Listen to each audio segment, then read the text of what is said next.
Hi, this is Sydney from Echosmith, and you're on Tori Talks Music on the Daily Slice.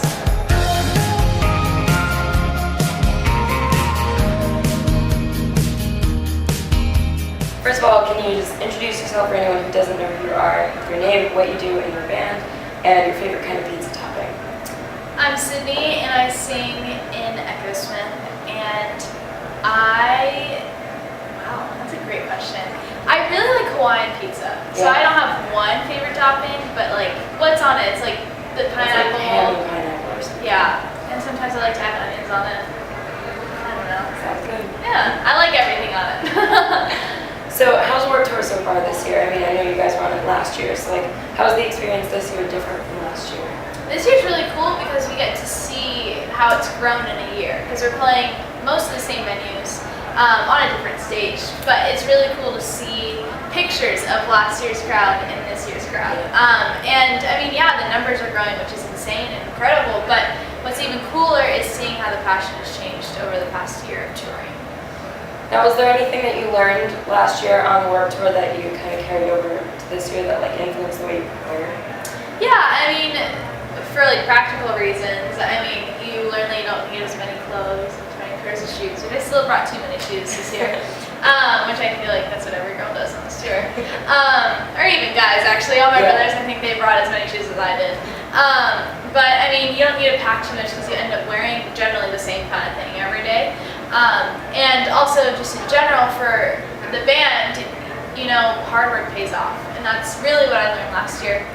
Because we, you know, put up 150 posters every morning, every day.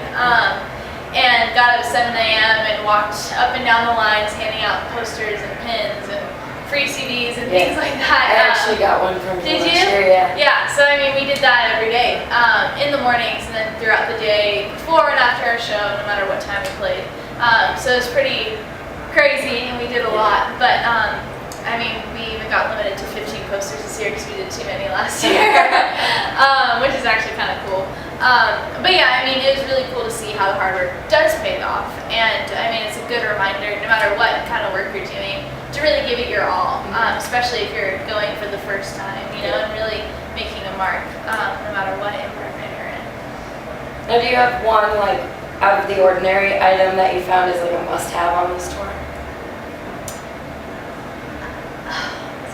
Well, I mean, I just bought a ukulele actually yesterday, or 2 days ago, and it's super like simple and random, but it's so cool to just have like a little something to just like ride on, because I mean, we have like acoustic guitars too, but they're always like in the trailer, or under the bus, and it's just like, that's such a pain to get to, and it's cool having this little ukulele in the back of my bunk. I'm like, oh, I feel like just playing something, so I just grab it out and I just played for like an hour or two this morning and wrote a song, and it was like super easy and convenient and kind of just made that free time really productive, and also more enjoyable rather than just like checking Instagram like 1,000 times. Yeah. So having something to do like a book or an instrument or things like that, or both, I do both, is really important on tour, and I found that as like a must-have.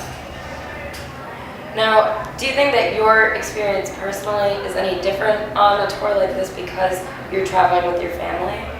Yes. I mean, first of all, you never get homesick. At least you don't miss your family ever because you're with them all the time.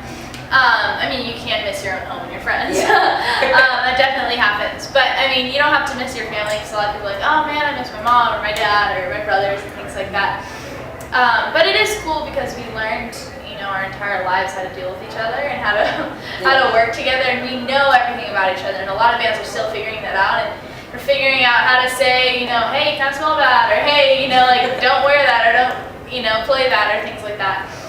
So we have all those bases covered, and that makes touring a lot easier. I mean, I don't know if I could tell a guy, you know, like, hey, put some deodorant on. I mean, maybe I could eventually, but I mean, like, it just makes it so much easier when they're my brothers and we can be so straightforward with each other. Is there anything about touring with your family that's, like, more difficult?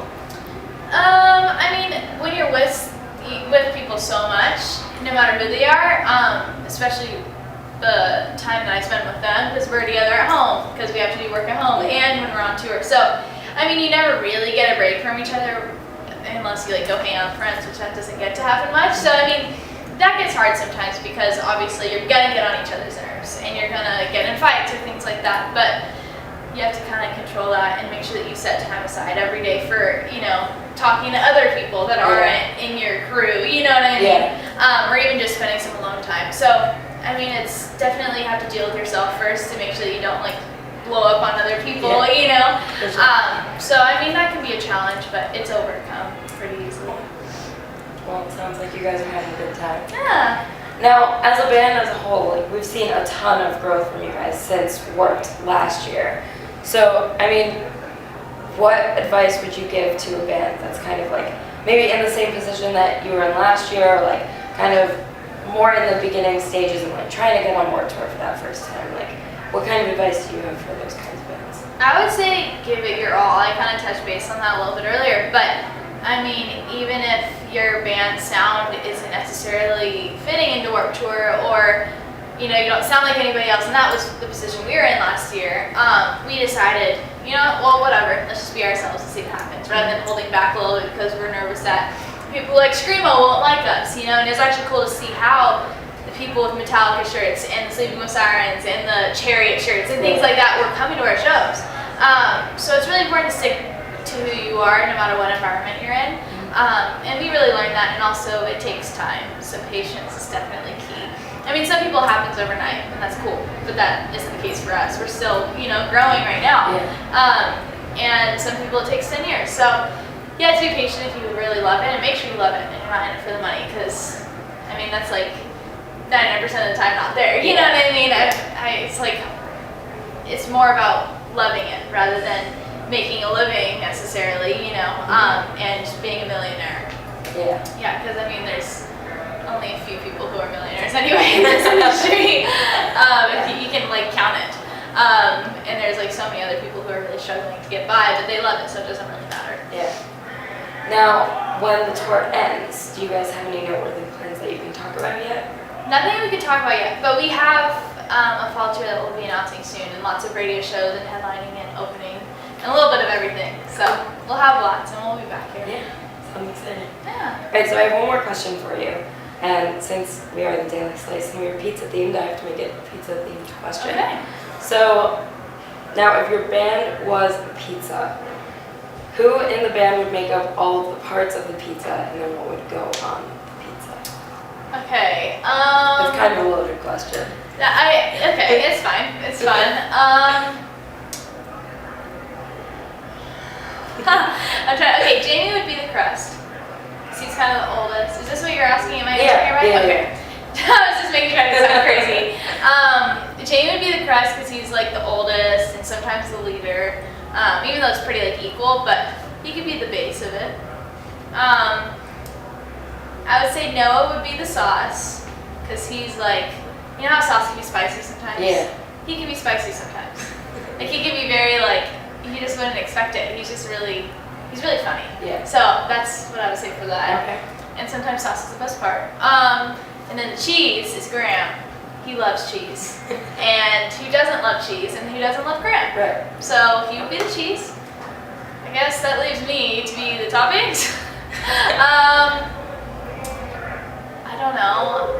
I mean, I just got a ukulele, so I'll just stick with the Hawaiian toppings.